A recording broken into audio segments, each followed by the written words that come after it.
Is your Acura RDX key fob from 2007 to 2013 models not working?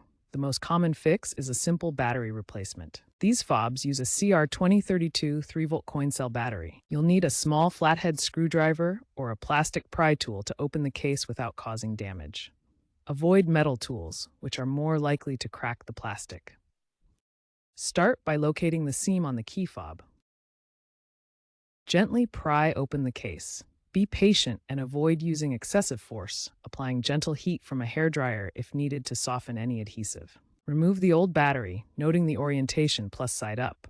Clean any corrosion with a dry, soft cloth. Insert the new CR2032 battery, ensuring the positive plus side faces up. Snap the case back together securely.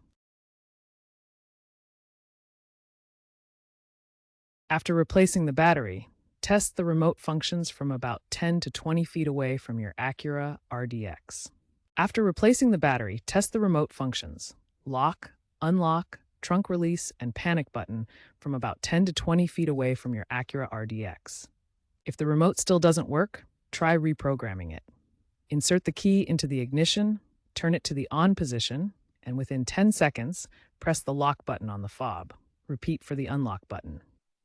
If problems persist, check for corroded contacts and clean them with diluted isopropyl alcohol and apply dielectric grease. If the case is stuck, use a suction cup for leverage.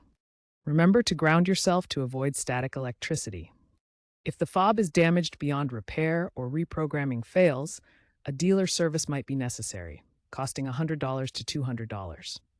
Replacing the battery yourself saves money, usually costing only $5 to $10, versus professional service fees of $50 to $100.